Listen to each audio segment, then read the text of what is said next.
Welcome to another week with author E. Jamie. I just wanted to give you guys some reading updates. I went to the library today. I went to a library that I hadn't been to before, the Oakwood Library, and a little bit of showed you what I picked up there, and passed by the grocery store to pick up a few things, and talking about some books too. So yesterday was a not great day at work. One of my worst. Um, it was just very sort of stressful because, first of all, Senior Tuesdays are insane to begin with. But there's this specific part of the store that nobody really likes to work at that counter. But I really don't like to work at that counter because I get very overwhelmed. And I've told sort of managers this, and uh, for the most part, I'm like, I really don't like to work there. I really, really do not ever want to work there on a Senior Tuesday. And for the most part, they've never put me there. And some, like, they'll put me there on like other days when it's sort of like not as insane. But yesterday, I started off not going to be on there. And sorry, my hair's doing a thing. Not going to be on that section. But apparently we didn't have enough people, which again is a management problem. It's not an employee problem, and we shouldn't have to pay for it in terms of stress. And they ended up putting me on that counter. And I did not handle it well. I was nervous on that counter to begin with. And then like it just took one like bad interaction with a customer for me to just break down. And then so I broke down. I told the manager, and to be fair, this is a newer manager who I think didn't really realize that I was serious when I said, I can't work at that counter. I get too overwhelmed. I think he just thought, oh, she just doesn't like being on it. Like, nobody really likes being on it, but, I have to put her there because we're short staffed or whatever. I don't care. I don't care if you're short staffed. Take someone from another side and put them there who can handle that section better. And I will do what they're doing. But no, he put me there and I broke down, and then I was pissed off for the rest of the shift because I was embarrassed by the fact that I broke down. And I was pissed off that I'd been pushed to that point when I had made it very clear that I cannot handle working at that counter. So yesterday was just a shitty day at work, and I'm sort of trying to get out of that headspace, but it's sort of still with me a little, and sort of like I went on my walk and stuff, and it helped, but it's still sort of a nagging sort of annoyance sort of in the back of my head, and I want to sort of get it sort of out of my head over the next couple of days, hopefully, before I go back to work on Saturday. But that sort of, so mentally not in a great headspace, but tried to sort of help that lesson with going out today.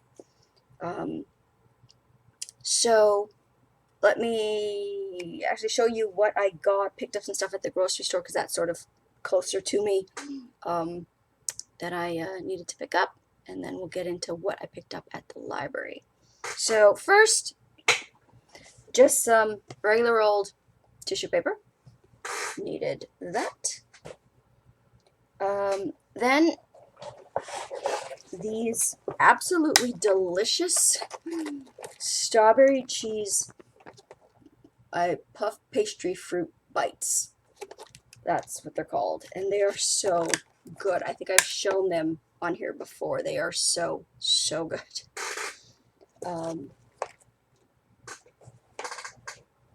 They are, for me, like not having my cheese danishes at that store, they're sort of like the next best thing. Oh, and then, I put it away already, but I got some garlic powder that I needed, but I put it away because I used it to season some chicken that I will be having for lunch. And then I picked up, I always like to pick up something like, not something that like I've never tried before. And so I picked up these Borek bites, or Borek bites, and it's a phyllo pastry sort of appetizer thing. And it's ground beef and spices. So how bad could it be? And it's, what's in it? We got water, beef, dehydrated vegetables in terms of carrots, onion, parsley, salt, spices, sugar, words I can't pronounce, turmeric extract, canola oil, onions,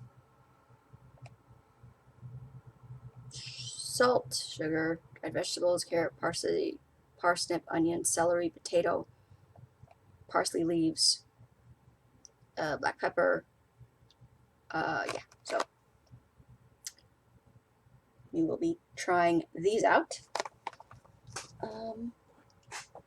And of course, always my blood type right here, Lay's potato ketchup chips. Doesn't necessarily have to be Lay's, just has to be ketchup. Yeah, so went to this new library to explore it, and it was the Oakwood Library. Picked up some DVDs and picked up 2 books from their sale rack. I guess I'll show you guys the 2 books from the sale rack first. The first one is J.D. Robb's Dark in Death. Oh, exclusive 3D poster behind the jacket. Is it? Oh. Oh, yeah. But it's sort of, it's taped, and I don't want to, like, untape it, because then, like, the jacket will get loose and blah, blah, blah. But, yeah. Dark in Death. I'm not sure where in the 40-plus books in this series this belongs, but, oh, there's quite a few. This is quite a few before this one. But I want to eventually get all of them. Because, like I said, I don't much like romantic suspense, but I love Eve and Rourke's romance in this, and sort of Eve's relationship with the other sort of supporting characters in this. So I do want to read them all. So yeah, it's just sort of, whenever I see one, I'm not even getting these in order, clearly.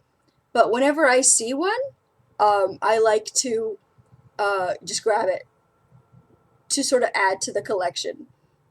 Because eventually I will be like reading them in order, but I'm just grabbing them as I find them. I kind of feel that even though, like, I know this story, the overall story of the in-depth books, I kind of feel the same way about this that I do when I get Isabel Allende books. I just grab them because I think I'm gonna like them, and the covers just call to me. So it's sort of the same thing. So that's one that I got at the sale rack. Let me scooch you over. And then this one just sounded really good and is just totally my catnip. The Forgot the sticker is over the title. You get that, and let me. Oh, can I get that one without ripping it? Good job. Good job, me. I got Love in a Time of War by Adrian Chin, and it's a set during, is it World War II, I believe? No, World War One. And it's involving three sisters and their sort of romantic entanglements right before the war starts. And one of them is in love with, in one of the sister stories, she's in love with a German who, he's not an enemy when she falls in love with him, but then World War One happens and he becomes the enemy. So that should be really, really interesting. Cannot wait to read this. And again, I always like read about back blurbs and stuff when we get to our book haul videos, which is when we grab some books from there. So let me show you what I got in terms of DVDs from the library. You get, I guess I'll just do them like that. First we have the movie Brooklyn with, I think it's Saoirse Ronan. And every time I think of her, I think of that movie, The Atonement, or just Atonement, with James McAvoy and Keira Knightley, and how she did them so dirty. She did them so dirty in that movie. But yeah, and I know that this is a book, and I remember when the trailer came out for the movie, definitely wanting to watch the movie, and then learning that it was a book. But you know how we do here, book to movie adaptations. I will always watch the movie first, and then likely I will love the book as well if I loved the movie. So that's, where am I going to put you? Okay, let's do some. Okay, next we have a black and white classic from 1962, Carnival of Souls. And so that's a horror movie. And there's the back cover, which, oh my goodness. Next we have another classic, a rather famous classic, Alfred Hitchcock's Dial M for Murder. I have heard of this movie. I've never seen this movie. I might react to this movie. Grace Kelly is in it. And you know how much I love Grace Kelly. So we shall see if I just watch that on my own time or if I do a reaction for it. Let me know if you'd like me to do a reaction for it. This one is a movie that I have heard about, but I don't like, and I've seen like a bit or a piece here and there, but I don't remember seeing the whole thing. And it's Lady Sings the Blues, where Diana Ross plays Billie Holiday. And, excuse me, nominated for 5 Academy Awards. Cool. And yeah, I adore Billie Holiday. May she rest in peace. I love her music so much. Her story is just fascinating to me. Next we have Beyond the Valley of the Dolls. And I loved the Valley of the Dolls movie with, was it Patty Duke? Who, Sean Astin's mother, who played Neely? She was sort of like the main girl. I think it was Patty Duke, and I remember, and I know also Sharon Tate, may she rest in peace, was in it as well. I loved that movie. I want to get that movie for myself, but I just haven't yet. Um, and this is not a sequel, uh, clearly, because 1970, and I believe Sharon Tate was killed in 60, was it 68, 69? When the Manson murders were happening. Um, but yeah, I think it's a totally like different story, but it's that same sort of girls trying to make it in Hollywood kind of thing. And it's about these three young female rockers. Um, so yeah, I'm interested in sort of seeing how this goes. I'm not sure if it mentioned something about a satirical screenplay by Roger Ebert of Siskel and Ebert, the movie reviewer guy who also passed away. Um, huh. But so I'm not sure if this one is like more a comedy-ish, which I'm kind of hoping it's not. But we'll give it a chance, see how it goes. Next, we have a horror movie called Ouija, and the it's not the Netflix movie with I can't remember her name, but she played Heaven in the Lifetime V.C. Andrews adaptations. It's not the one with her, because I've seen that one, and that one was fantastic. This is a different one that I have not seen. Um, how far would you go to make contact with someone you lost? Not this far! Don't ever go this far! No good can happen. So I'm assuming that no good is going to happen here.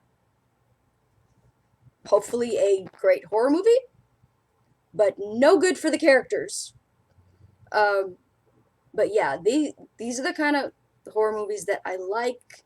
You know, sort of paranormal, um, supernatural, um, demons, and like that kind of stuff. Um, so looking forward to that. Next, we have a couple of documentaries. One is Whore's Glory, about prostitution in different parts of the world. Next, we have a documentary on the Crips and the Bloods, the two Los Angeles gangs, I believe, Southern California, which growing up, of course, you were always familiar with the two gangs and how they were at war with each other. And this is sort of a documentary of sort of that history, which I think will be quite interesting. Because we don't really, or at least I don't, I've never heard about, like, why? Why are these two um, gangs so, like, murderously against each other? Like why? And so that should be interesting. And then in a more comedic end to this haul, we have the complete third season of I Love Lucy, and I loved the show. Um, I always like caught episodes here and there, but I've never seen, like the entire series sort of straight through. So looking forward to checking out at least this whole third season. Um, and finally, I always wanted to check it out. My sister watched it and loved it, but I just never checked it out, and because it was sort of like on my radar, and it was sort of like one of those shows that was like maybe I'll watch it kind of thing. But my sister watched it, loved it, and they had a first They had a couple of the seasons, and thankfully they had the first season. So, first season of Schitt's Creek. Uh, Very much looking forward to, because I've seen like little bits sort of here and there that my sister sent me, and it seems like quite enjoyable. So, very much looking forward to this. Um, yeah, so that's sort of what I got. Um, I am, excuse me, I've started watching, and I think I showed this in a previous haul. I believe I showed this in the last vlog that I got the first season of Ugly Betty. And that's sort of just the inside thing with the discs. Again, I'd seen a few episodes here and there, and it just sort of fell off my radar. And I always wanted to go back to it, and now, yeah, I can. This I did not get this from the library. I got this in a DVD haul, and oh, her braces are raised. It's raised. That's funky. Oh, and her glasses too. Yeah, so very much. I've started watching it, and enjoying it so far. And so let's get to some reading updates. I finished something.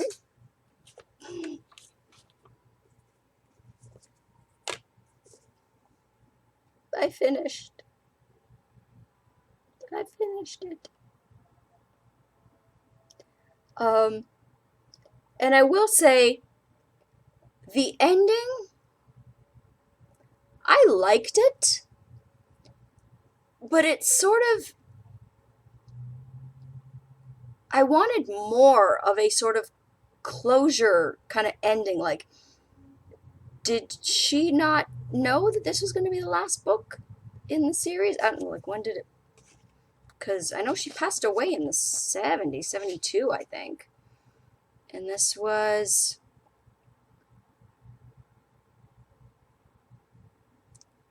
1920. So, like, was this supposed to be the last book in the series? Was it not? Because we mentioned the whole my being heartbroken because of Walter, and then I think I mentioned that Jem had been missing in action and had been wounded, taken prisoner, and was now missing. And it was just so like heartbreaking when his dog, from the second he got on that train to go to war, Jem, his dog stayed there at the station waiting for him to come back. And it was days, and the dog was still there, and it was months, and the dog was still there, and it was years, and the dog was still there. And it was getting to the point where, like, you were like, this dog is gonna die waiting at that train station. And it wasn't, it was getting like worn down, and it was getting like, just its health was like deteriorating, and it refused to leave that train station until Jem came back. And the family was all like, of course, in stress and in like heartbreak over the fact that Jem might never come back. But thankfully, he does. And that reunion with the dog, that was just beautiful. That was such a beautiful scene. And I felt like there was more emotional punch with that scene, where we don't really get sort of a reunion emotional sort of reunion with the family. It's just sort of like, and like now Jem came home and like everybody was happy and like, yeah, we didn't get that. Um, and the baby that Rilla was taking care of, uh, the father came back sort of to, came back and had remarried. And thankfully, they were going to stay close by so that Rilla didn't have to like never see this baby Jims that she had fallen in love with and helped to raise for like 4 years. Um, so she would still get to be in his life, and that was lovely.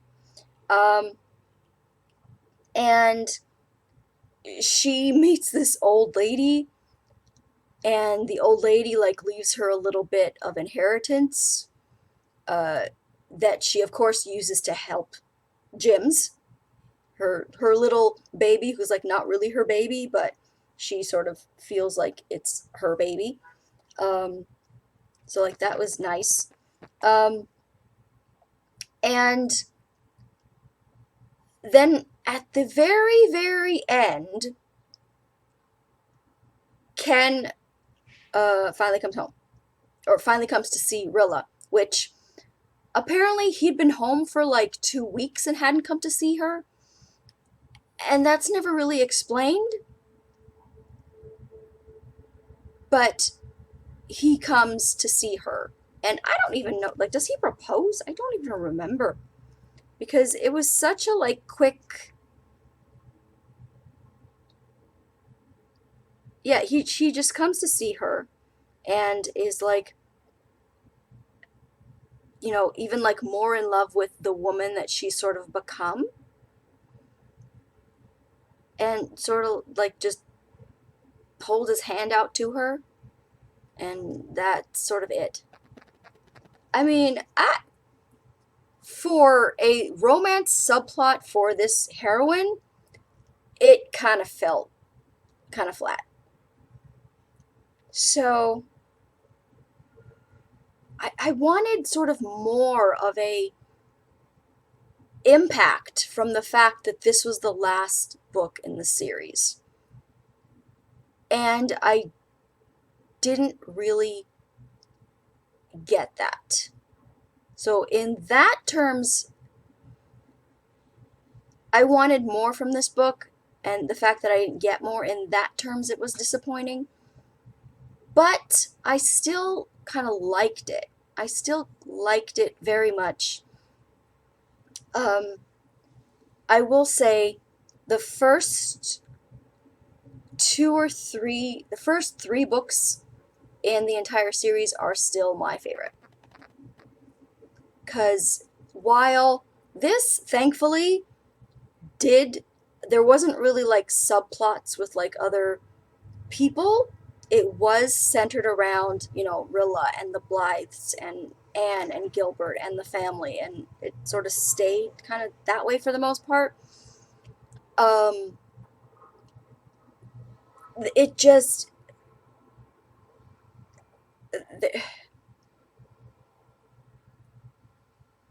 their sort of interactions with other people, taking them away from their selves, sort of like as a family, kind of weakened what should have been a powerful end to a beautiful series. So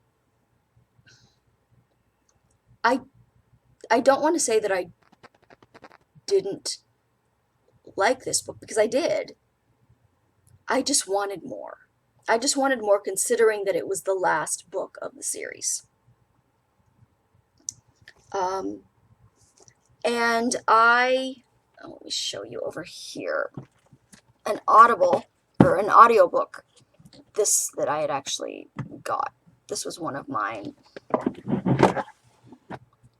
that I got at like a sale thing a very long time ago. Oh, this is at the Evil Day Job. I got this. Okay. And it's Nora Roberts chasing fire. Um, I didn't get very sort of far in it because I was bored. And it was supposedly this like very, because she's a smoke jumper or fire jumper or whatever.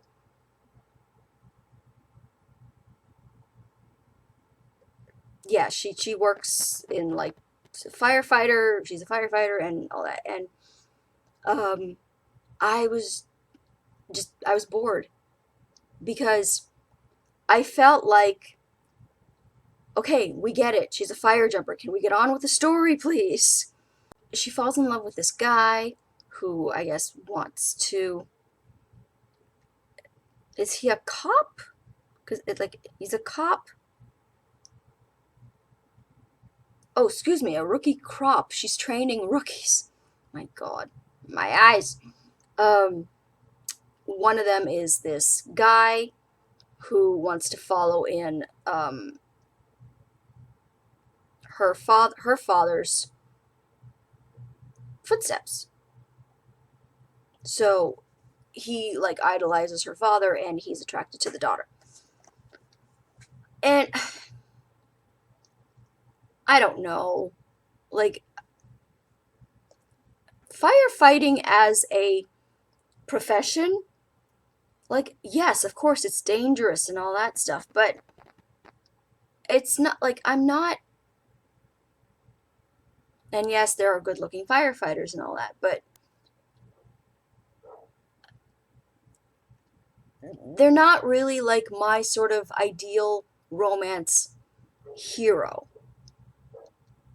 And this sort of, at least for like the first couple of chapters, just went on and on about her firefighting and like smoke fire jumping and like sh- every little detail of like the procedure was described and it just like, and I know that like a lot of people love Nora Roberts for her then they call it competence porn, the way she like describes people's jobs kind of like so accurately and like the detail that like she clearly has done her homework.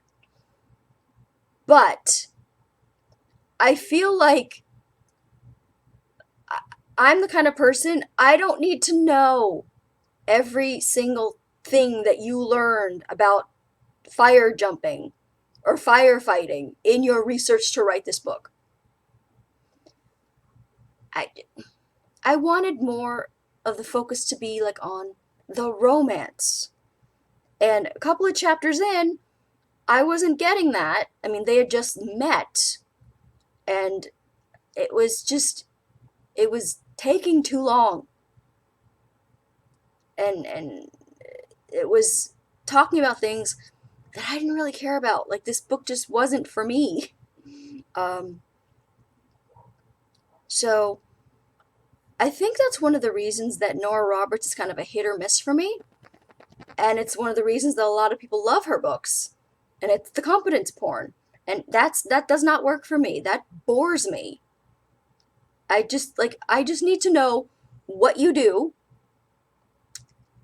Uh have you reference it? Maybe like get involved in it for like an important scene or like okay, the scene where she loses her friend, that could have been like a one-page scene. But no, that was a whole, I think it felt like a whole freaking chapter. Like it starts off right when like they're talking, like right before they go into like the danger and like then they're like starting the what they're doing and then like half into the chapter is when like something goes wrong and then like another like freaking somewhat pages and then finally the person that we're talking about dies. And it just took so long to get from when the danger happens to when the person sadly like dies. And No, no, no. That is not for me. That is not for me. So sadly, this audiobook did not work for me. I will be passing it on to a different home. Um, so I have not picked a new Audible book yet. Also, I got about halfway through the German Midwife by Mandy Robotham. I got about halfway through. Eh, it just fell flat to me. I I couldn't tell you why, because the story was interesting. Like the plot of it is interesting, and this was like totally like a me thing. And again, Chasing Fire, Nora Roberts, that's definitely also like a me thing. I know a lot of people who love that part of her writing, the competence porn and all that stuff. Does not work for me. This one, I couldn't tell you why this didn't work for me. But I like halfway through and I just couldn't get immersed in the story. I don't know, like the writing style seemed fine. That I don't know, but so like this one just did not work for me. So that one will be going to a different home. So what am I reading? Going to be starting reading now. My take to work book will be V.C. Andrews' Echoes in the Wall, a House of Secrets novel. It's a girl named Fern, and she is a housekeeper's. They're sort of in like the housekeeping of this grand Gothic mansion, I believe, called Windermere House. My General Hospital fans, comment down below. Um, and she and I think the house, the people who live in the house, their son Ryder have she and Ryder have always been close, and then they've grown up together, and then once they become a little older, the happy pants start, and that is apparently a no-no because she is servant and he is rich boy. And there's all kinds of like secrets, and there's an accident that happens at prom, and stuff happens, and it's typical like VC Andrews family secret stuff, which I just eat up. So very much looking forward to this one. This will be my work and commute book. My classic that I will be starting today. Yep, I'm going in. Gustave Flaubert's Madame Bovary. We shall see. We shall see. It's about a woman. She is a wife of a doctor, and she has a sort of vivid kind of fantasy life, because being the wife of a doctor apparently is quite boring. So our girl is bored. Our girl is bored, and so I'm not sure what she's gonna get up to. But yeah. So this is the one that I will be starting today. This was written in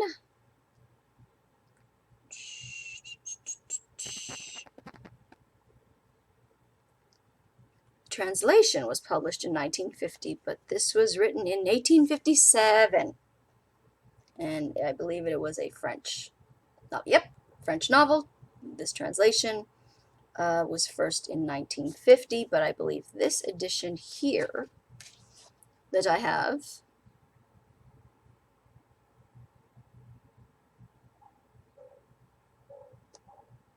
the latest is a 1981 reprint, but the copyrights first published 1950 the translation was first published in 1950.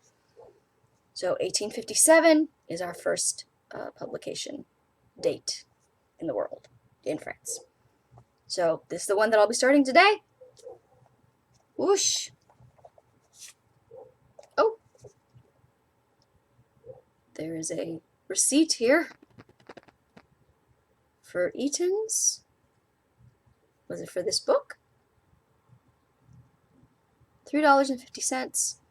I'm trying to see the year.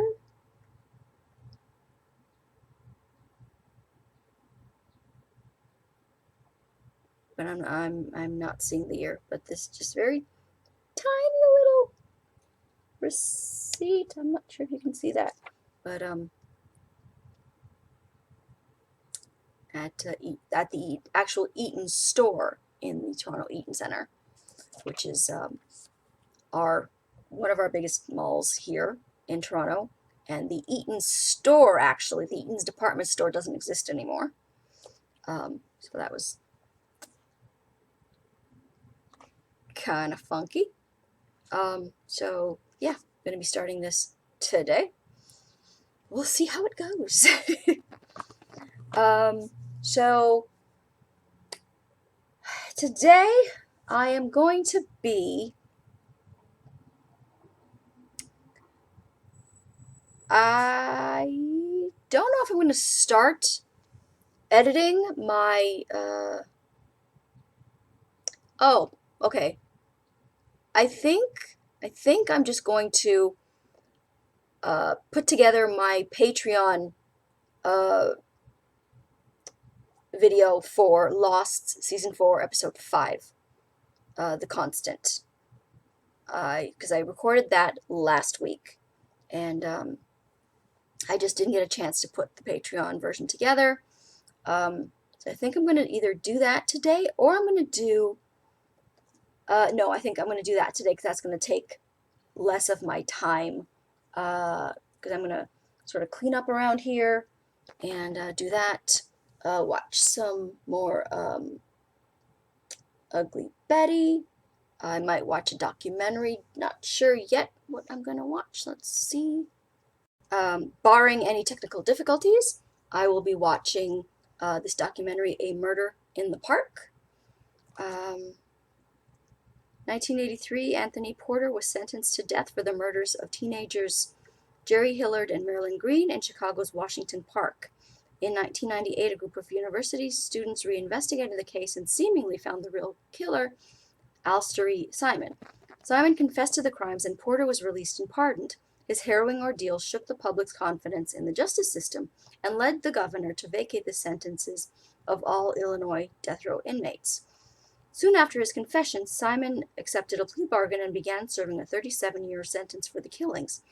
He later claimed that he was coerced into the confession by overzealous journalists, students, and lawyers who sought to use him simply as a tool in order to achieve their true goal of abolishing the death penalty in Illinois. A Murder in the Park's investigation provides a fascinating glimpse into a very broken criminal justice system and re-examines one of the most pivotal